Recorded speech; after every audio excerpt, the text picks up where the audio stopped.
Hi there. I'm just doing this video because I've just been through a stoma reversal and I went onto YouTube to try and find, before I had the operation, try and find some information about what happened and what it would be like afterwards. And I could only really find examples from the United States. I'm in the UK, so I thought I'd do a quick video to tell people what happened and what it's like. So I originally had a stoma um, because I had surgery to remove two polyps from my bowel, and uh, the surgeons or the surgeon made two holes in my bowel and didn't know, and I basically uh, had to go into hospital the next morning in a taxi into A&E. And I had emergency surgery that night. And what they did was they cut the bowel and created a stoma, which is an opening in your stomach, on the outside of your stomach, and you have to wear a bag to collect your waste. And I had that bag for nearly 18 months. And during that time, I was told right at the beginning that I should be able to have a stoma reversal operation. And what happens there is that they take your intestine and they reattach it to your rectum. So after 18 months, I thought it was going to be 9 months, but it turned out to be closer to 18 months for various reasons, waiting lists, etc. I actually had the reversal operation on the 1st of November 2024, which is 3 weeks ago. And I went in to the operating operations waiting lounge first thing in the morning, about 8:30, and was dealt with very quickly. Had a blood test and various blood pressure and other tests taken. Had some consultations to make sure I knew what was going to happen, and I was there. I knew what the operation was, et cetera, et cetera. And I was the first to be operated on, so it all happened very quickly. And I ended up going from the waiting lounge into the prep area, putting a gown on, and then really very quickly onto uh, being led up to the operating theatre and getting onto the bed in the operating theatre ready for surgery. And I'd seen the anaesthetist about half an hour to an hour before, and everything was fine. I was looking forward to the operation, and it all happened very quickly. I was put under sedation, and I saw my consultant, and he was ready to go. I was ready to go, and the next thing, I think that all started about 9:15 in the morning. The next thing I remember was coming round in the ward about 6 o'clock that night. Now, the consultant told me that if things went well, the actual operation should only take about 2 hours. So I was surprised, really, that it was 6 o'clock when I came round.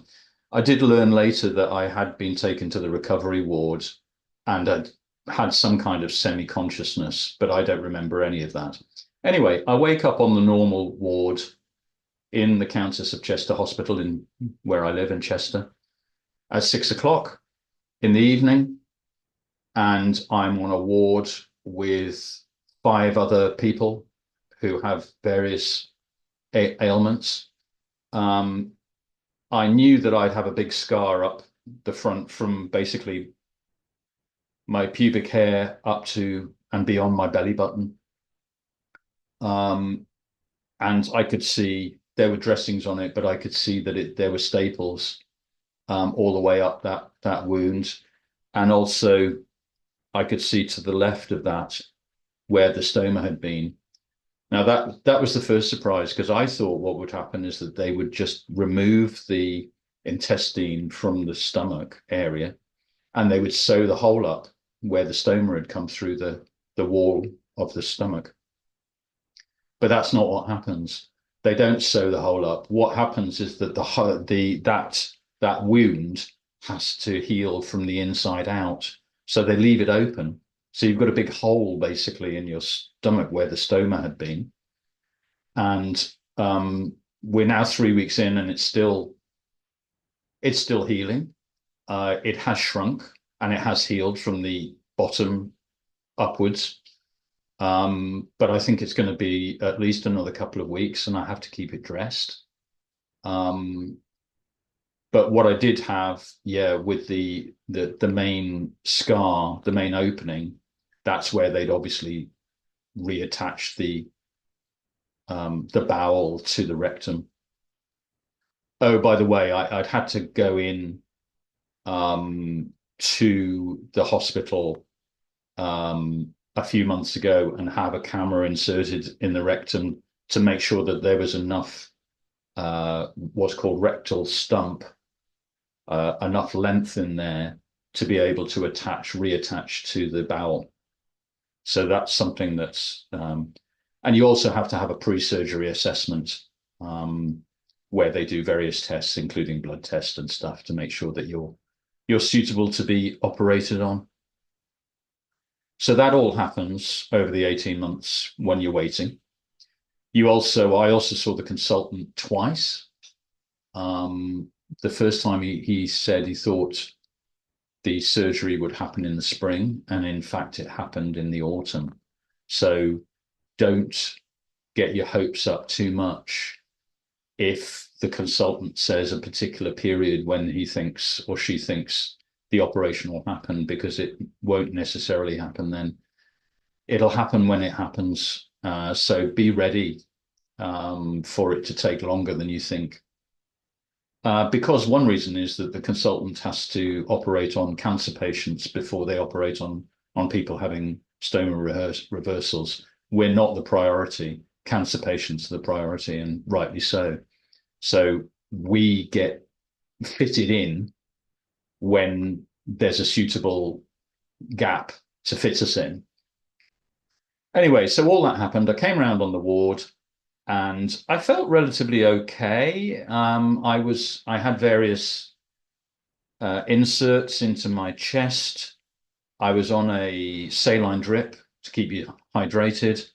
I was also on a morphine drip for the pain of the chest incision.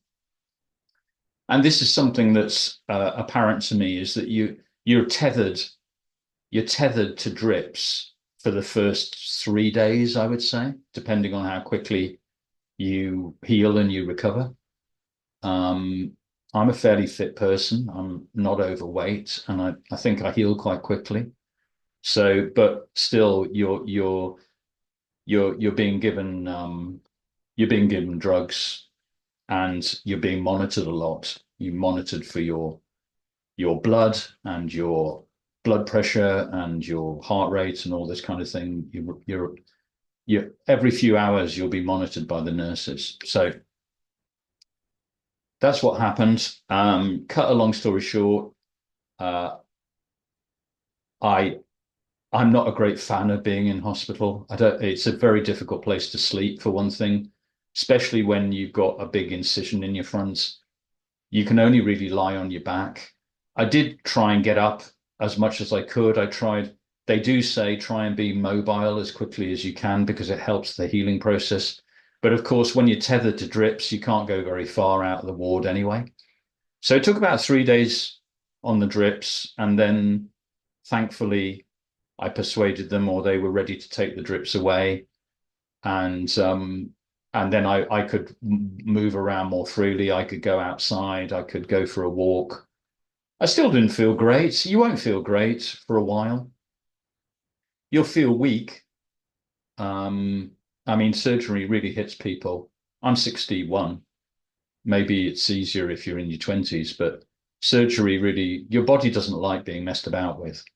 and surgery hits you quite hard. I don't know if it's the anesthetic as well affects you, but anyway, I I went in for surgery on the Friday morning, the 1st of November, and I was actually discharged on the Tuesday, so Friday to Tuesday. And I was told by the consultants I would probably be in hospital for 5 days, and I was in for 5 days, a little less than five days. But I was really desperate to go home by the Tuesday. It's not a great place to be. There's a lot of very sick people. It's understaffed. Um, there's no windows to look out of.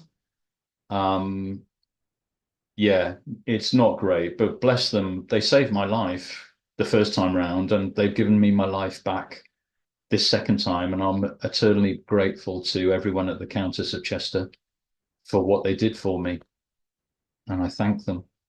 But yeah, very relieved on the Tuesday. I got a taxi outside the hospital when I was discharged. Discharge can take actually, I was told I was going to be discharged at 9 o'clock in the morning. I actually got the taxi about 1:30 in the afternoon, maybe even 2 o'clock. It's quite a process to go through to be discharged. They have to prepare you, they have to give you medicines and wound dressings, and people they refer you to your local doctor, etc., etc. Anyway, I got home about 2 o'clock. I was mightily relieved to get home after 5 days. And since then, things have been good. I've went to get my staples removed from the wound after 14 days. So 2 weeks after the operation, I went to my local surgery and the nurse removed them. I've had to monitor the hole where the stoma was, which, as I say, is still not fully healed, but seems to be doing well, touch wood. And we're now 3 weeks in. I'm back running. I used to run every day on the roads, 3 miles a day. I'm back to my running. I was back to it after 2 weeks, actually. And yeah, I'm doing okay. My bowel is working again, touch wood, is working well. It takes a while to get back to wanting to work properly, I'll tell you that. And you've got to be careful what you eat. To me, especially in the first week or so, you've got to be careful what you eat. Easily digestible stuff. So, but now things are good. My bowel movements are good. I'm feeling good, and we're 3 weeks after surgery. So my girlfriend says it's still early days, but I'm impatient. So we're in a good place, I think, and you will be hopefully in a good place too. So I hope that's given you some insights into what you can expect if you're going to have a stoma reversal. And I hope it's been useful. If you have any comments or any questions, please put them down under the video and I'll do my best to answer them. And good luck to you.